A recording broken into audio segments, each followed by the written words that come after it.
Então, eu estou lá, ó, no registro.br. O que é o registro.br? É o servidor de DNS brasileiro. Então, é aqui que eu registro todos os domínios.br. E aqui estão todas as categorias, ó. Só que é muita coisa. Não dá tempo, não deu para colocar todos. Botei muita coisa, mas não. Sei lá, não deu para colocar todos, mas coloquei muitos, ok? Mas fica então, visita. Visita, dá uma olhadinha. Agora eu vou dar outra dica. O registro.br tá ligado a qual entidade? Ao Comitê Gestor da Internet no Brasil, ao CGI.br. Ó. Então agora eu vou entrar lá no CGI.br. Por que você está falando disso, Paulo, agora? Então, ó, CGI.br, só isso aí. Por que você está falando do CGI.br? Porque o Comitê Gestor da Internet no Brasil, ele elabora uma cartilha e dicas e uns vídeos sobre segurança da informação.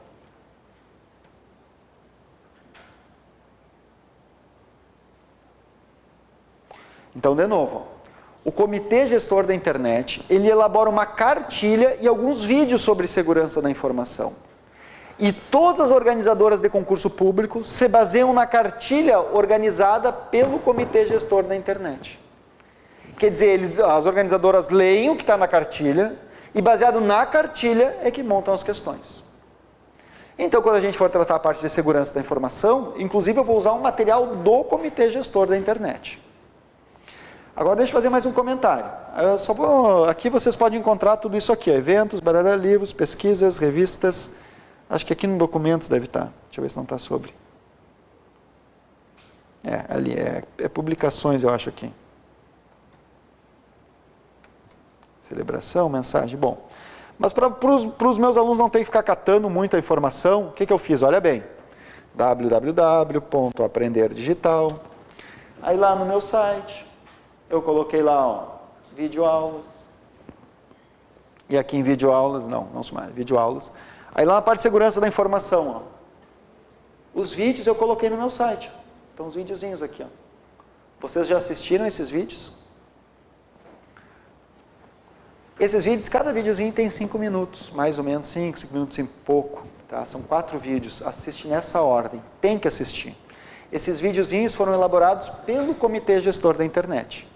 FEPESE, CESP, SESGRAN Rio, ESAF, todas essas organizadoras se baseiam nesse material aqui.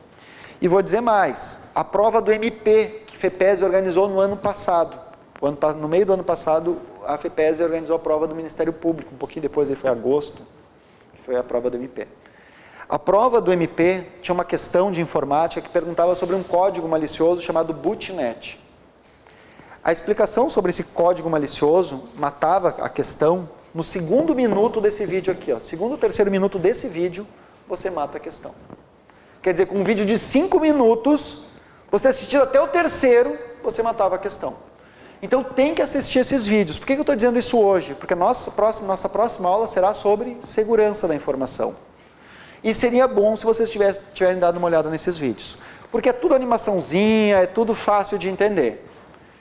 Além disso, tem uma cartilha que o Comitê Gestor fez. Aqui eu vou, basicamente, só para passar um pouquinho aqui, só para vocês verem o videozinho, ver que é tudo animadinho e tal, tudo... Tá? Não vou ficar aqui passando o vídeo, mas é... Ok? Então assistam. Visitem o Comitê Gestor, porque é líquido e certo que é dali que a organizadora vai buscar as questões. Como eu disse lá no início, alguns alunos não estavam presentes, a gente não estava ainda filmando. Eu disse assim, ó, quando o professor passa uma referência, tem que visitar a referência. Perfeito? Tá, deixa eu fechar aqui, senão daqui a pouco vocês estão lendo aqui sobre o padre. Posso ir adiante? Então entendemos essa questão de domínio e IP. Está relacionado IP a domínios? Sim, né? Quando eu registro o domínio, eu tenho que associar a um IP. Vamos lá.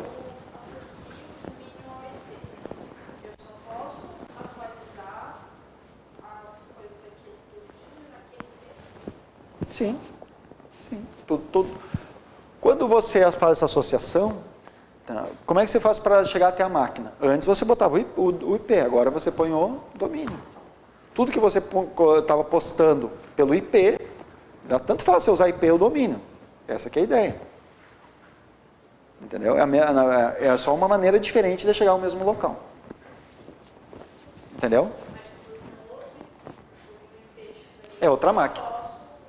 Posso acessar esse IP para... Não. Ah, sim. Claro, a máquina cliente vai ter o IP e o servidor tem outro IP. E é tudo por IP. Bom, agora que a gente já entendeu então a camada de rede, porque o DNS está associado ao IP, então está associado à camada de rede, vamos falar agora de alguns outros protocolos da camada de aplicação. A camada que dá função para o protocolo TCP, que todas as outras que a gente estudou só resolvem problemas, é a camada de aplicação que dá aplicações, que dá função para o TCP. E aqui na camada de aplicação nós vamos encontrar o protocolo SMTP, Simple Mail Transfer Protocol. Esse é um dos protocolos que mais caem em prova, marca ele aí, dá um destaque, porque o que faz esse protocolo? Ele só envia e-mail. Ele é o protocolo que só envia, ele não recebe, ele só envia. Por isso que diz aqui, ó, é o protocolo responsável por entregar as mensagens. Só entrega, manda. Certo? Então, o protocolo SMTP é protocolo específico para envio de e-mails. Depois, Paulo, mas eu quero receber os e-mails. Para receber eu posso usar ou o protocolo POP ou o protocolo IMAP. Eu acho até que nem coloquei aqui o IMAP, ó. Mas pode ser o protocolo POP, já na versão 3, por isso POP 3, ou o protocolo IMAP. Depois a gente trabalha melhor a diferença entre POP e IMAP, tem diferença. Mas pode ser então o protocolo POP, já na versão 3, ou o protocolo IMAP, assim, ó, IMAP. Esses dois protocolos são específicos, olha, agora, ó, para receber as mensagens, ó. Então, SMTP só envia, não, olha, essa questão, gente, é o que mais cai, de protocolos. Sempre que alguém vem, me mostra assim, ó, Paulo, saiu o edital lá de tal concurso, pode dar uma olhadinha para mim? Nem sempre eu tenho todo aquele tempo que eu gostaria para poder dar uma boa orientada no candidato. Então, o que eu costumo dizer quando eu não tenho muito tempo? Olha, estuda SMTP, POP e MAP, que esses caem. É o protocolo que mais cai em prova. Eu diria assim que eu acho que 50% das provas é pedido esse POP, o IMAP ou o SMTP. Perfeito? Então, olha bem. Esses três protocolos são para envio e recebimento de mensagens eletrônicas. Então, funciona assim, ó. Olha bem, nós vamos tratar agora serviço de e-mail. Então, o que acontece? Eu tenho duas máquinas clientes, ó. Eu tenho a máquina cliente A e a máquina cliente B. O usuário A quer enviar uma mensagem para o usuário B. O que cada usuário vai ter que ter? Para que eles possam trocar mensagens.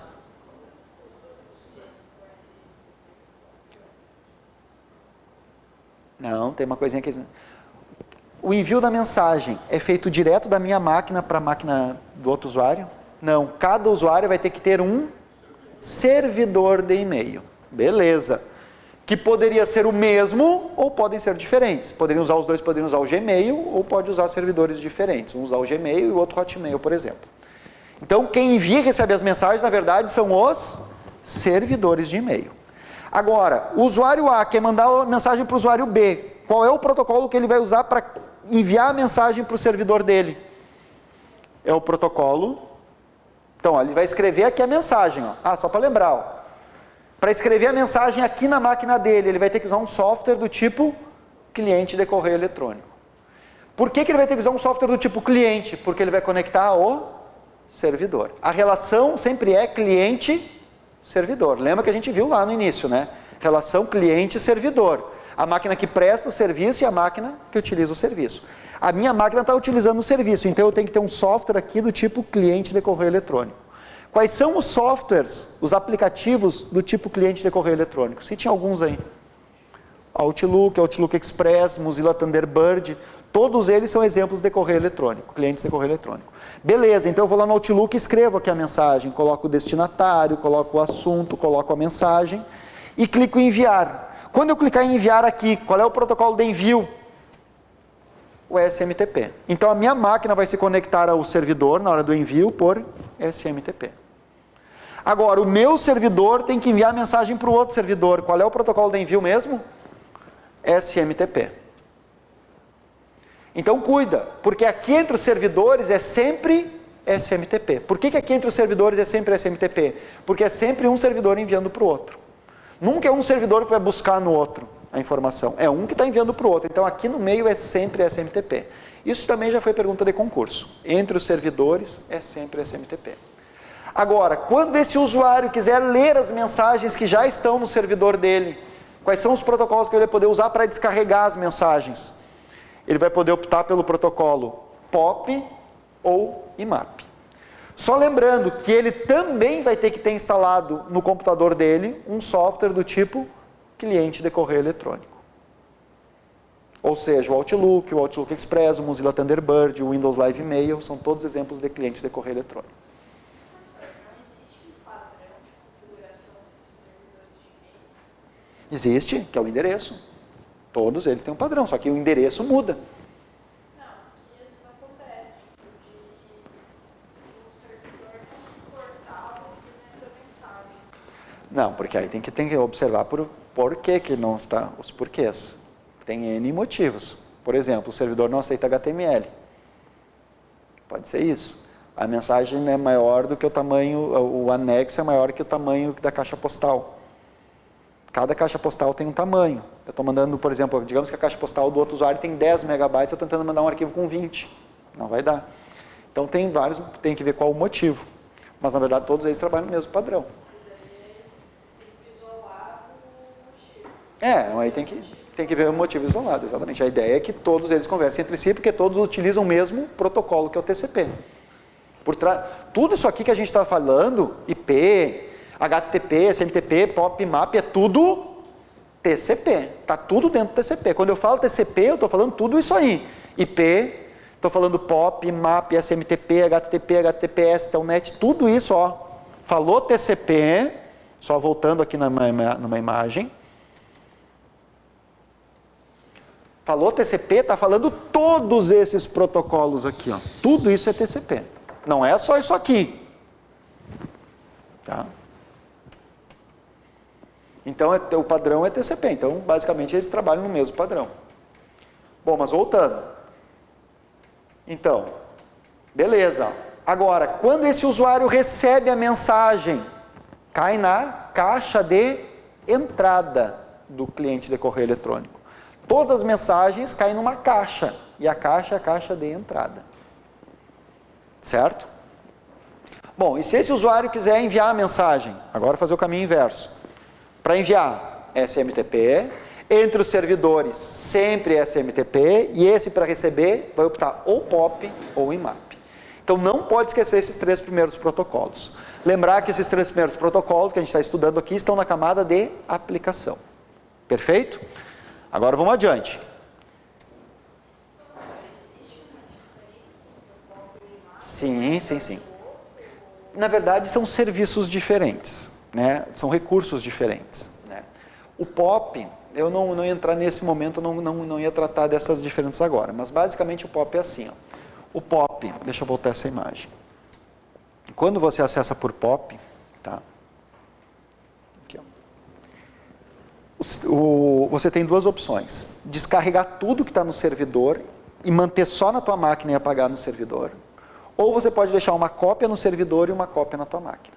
Mas a tua máquina e o servidor, elas ficam desconectadas, elas não ficam atualizando o que tem uma tem noutra. Ou seja, eu descarrego, se eu apagar usando o POP, se eu apagar uma mensagem na minha, eu não apago no servidor. É separado uma máquina da outra. Descarrego, fica uma cópia aqui e outra lá. Ou então descarrego tudo e apago o que está lá. O IMAP não, o IMAP ele sincroniza. O IMAP, ele vai permitir que, uma vez que eu excluo a mensagem na minha, ele também exclua no servidor.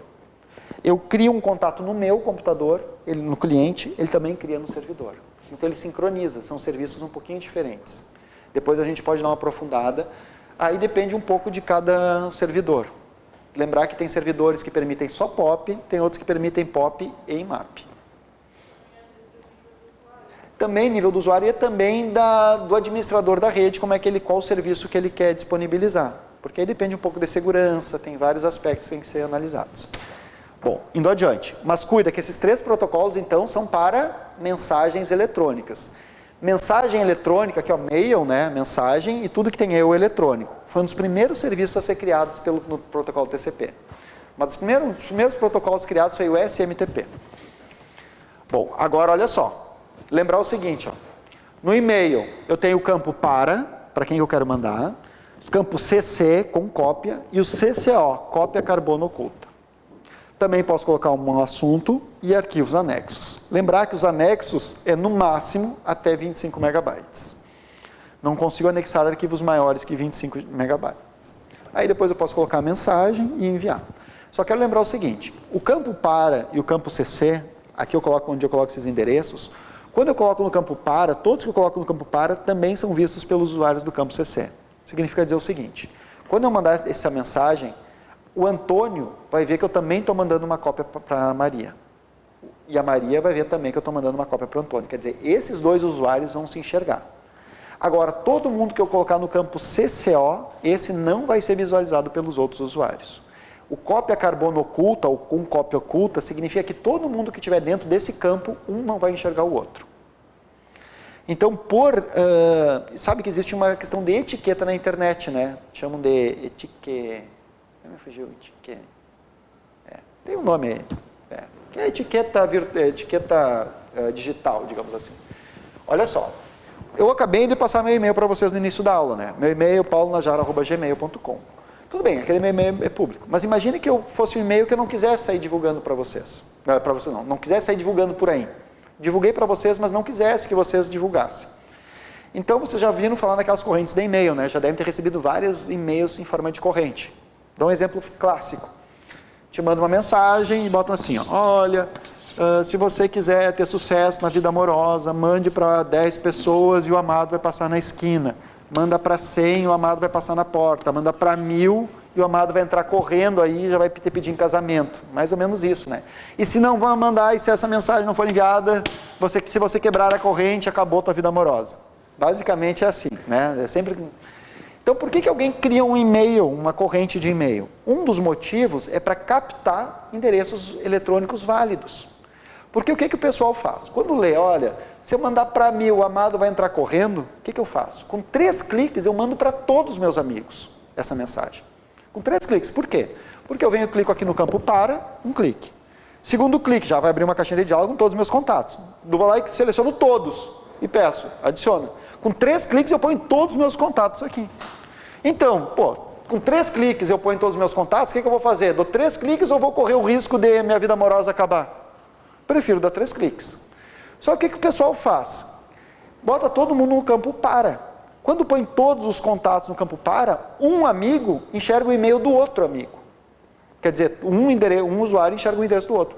O que acontece? A gente não põe todo mundo no campo para, porque às vezes nem todo mundo é amigo um do outro. Então, quando for fazer isso, coloca todo mundo no campo CCO, para que um usuário não enxergue o endereço do outro. Então, se eu quero mandar e-mails para vários usuários e não quero que um enxergue o outro, o endereço do outro, coloco todo mundo no campo CCO separado por ponto e vírgula. Essa é uma questão de etiqueta. Digamos, vou mandar uma mensagem para todos vocês. Só que vocês não são amigos entre vocês, digamos. Um não sabe o endereço do outro. Então, o que eu faria? Não colocaria todo mundo aqui no campo para, colocaria todo mundo no campo CCO. Para que um usuário não enxergue o endereço do outro. Perfeito? Essa é a questão aqui dos e-mails. Posso ir adiante? Aqui é só para expressar que você está mandando uma cópia. Só para deixar claro que está vindo uma cópia para o outro usuário. Porque todo mundo poderia aqui no campo ponto e vírgula, todo mundo aqui no campo ponto e vírgula. Mas você quer deixar claro que está mandando uma cópia para outro usuário, expressa no campo CCO. Desculpa, CC. Agora, olha só. Vamos agora trocar de protocolo. Protocolo HTTP. E o protocolo HTTP, a gente já vem trabalhando ele lá desde o Word, né? Já entendemos que o protocolo HTTP é aquele protocolo que a gente usa para transferir hipertexto. E o que é um hipertexto? A Bíblia. Já usei esse exemplo. A Bíblia é um hipertexto? Não. O que é um hipertexto? São textos com links. Isso é um hipertexto. Então, se eu tiver o meu texto é 2 palavras e uma delas é um link, é um hipertexto. Agora, qual é a linguagem padrão de programação para criar hipertextos? HTML. Muito obrigado. Olha, com essa eu vou almoçar hoje. Até vou pedir um bife ali para comemorar. Porque merece, até merece um... Não. Vocês não viram a pesquisa que agora os cientistas descobriram que todos os animais têm consciência? Não viram isso? Todos os animais têm consciência. Já sabíamos disso, né? Só que agora os cientistas conseguiram comprovar isso. É porque eles mostram que para ter consciência não precisa ter a mesma estrutura cerebral que a gente. Um polvo, por exemplo, também tem consciência, mesmo não tendo a mesma estrutura cerebral, não tendo córtex cerebral. Dá uma lida, eu posso mandar depois o artigo para vocês. Mas é importante, por isso que depois todo mundo no final vai acabar virando vegano, né? Tá certo? Claro, porque toda vez que você está matando uma vaquinha, você está matando um ser consciente para se alimentar. Aí é brabo, né? É a consciência do universo. É o universo olhando para o próprio universo. Sabem disso, né? Já falamos sobre isso? Nós somos um universo olhando para o próprio universo. Não tem como separar criador e obra. Tem como separar o pintor da sua pintura? Não, é a mesma coisa. Então, tem como separar nós, os animais, os seres todos, do resto do universo? Não. É o próprio universo olhando para o universo. Por isso a consciência. Por isso que quando a gente mata a vaquinha, a gente está matando nós mesmos. É porque tudo é a mesma coisa. É aquele sentido de unicidade. Bom, deixa quieto. Isso aí é outro papo. Isso aí é outra conversa. Depois a gente... Olha lá, vamos de novo. Agora, ó, nós estamos falando no protocolo HTTP. Hypertext Transfer Protocol. Um protocolo que transfere hipertextos. Muito bem, o que é um hipertexto? Texto com links. E qual é a linguagem padrão, não a única, mas a padrão para criar hipertextos? Com HTML. Hypertext Markup Language. Certo? Então, olha bem agora, vamos aqui para o esqueminha. Ó. Agora não é mais serviço de e-mail, ó, serviço web. E o que eu quero que vocês observem agora, daqui para frente? Até deixa eu fazer uma anotação aqui. Ó. Pessoal, sempre que falar web, associa a HTTP. Falou web, veja bem, associa a HTTP. Por quê? Veja bem, olha só.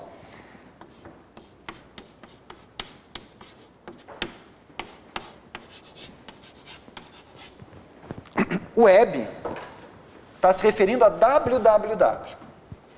www é o World Wide Web. A grande, a vasta teia mundial. Quando alguém está falando web, está falando desse último W aqui. Ó. Ou seja, está falando www. Para falar www, você fala web. Beleza.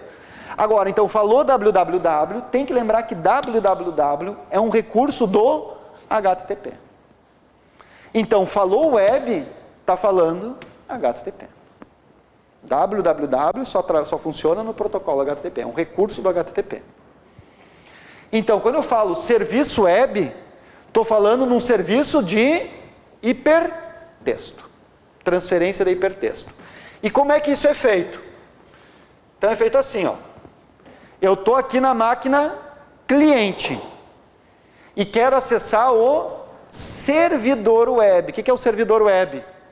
É aquela máquina, ó, que hospeda as páginas e as imagens que eu quero acessar. Por exemplo, quero acessar as páginas do curso Energia. Onde é que as páginas do curso Energia estão hospedadas? Em um servidor do tipo web.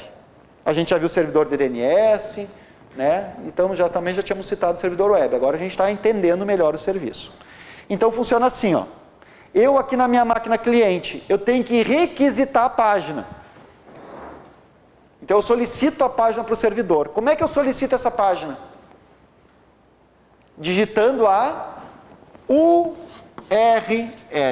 O que é o URL? É um endereço único que cada página tem na web, na internet, na rede. Cada página tem um endereço único. E esse endereço único, a gente vai estudar daqui a pouquinho, é a URL. Então, como é que eu solicito a página para o servidor? Digitando a URL. Muito bem. Cheguei, digitei lá o URL, lá, www.http://www.energiaconcursos.com.br. Solicitei, através da URL, a página para o servidor. O servidor responde essa solicitação como? Como é que o servidor responde a essa minha solicitação? Valendo um café. Ótimo. Não esqueça de pagar na próxima aula. Hoje acho que não vai querer, né, o café. Oi? O cafezinho? Então depois a gente já vai ali e já paga o café. Então, por favor, pode responder de novo? Então, a resposta que o servidor vai dar para a minha máquina é em forma de, olha lá, qual é a linguagem de programação padrão? HTML. É isso que o servidor vai responder para mim. Vai enviar um código de programação, uma linguagem, junto com as imagens que compõem a página. Aí vai chegar aqui na minha máquina esse código. E a nossa máquina é que vai transformar esse código em página. Então olha aqui, ó. Solicitei a página para o UOL. O que o UOL enviou para mim? Foi a página montada? Não, ele enviou isso aqui, ó. Exibir código fonte. Deixa eu ler aqui. Aqui, ó. Foi isso aqui que o UOL enviou para mim, ó, para minha máquina. Essa é a linguagem HTML. Ele não enviou a página montada, ele enviou esse código junto com as imagens que compõem a página.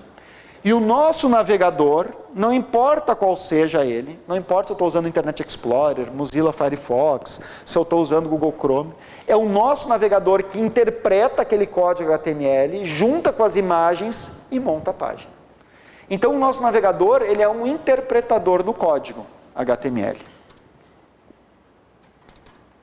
Então veja bem, ó, solicitei a página, como resposta, o que o servidor enviou? Enviou a página montada? Não, enviou uma linguagem de programação junto com as imagens. Está lá o código. Ó. E o nosso navegador aqui na minha máquina cliente é que interpreta aquele código e monta a página. Então na minha máquina eu vou ter que ter o navegador instalado, porque o navegador é o interpretador do código. Então aqui eu coloquei uma imagenzinha para entender. Ó. Navegadores, o que o navegador basicamente faz?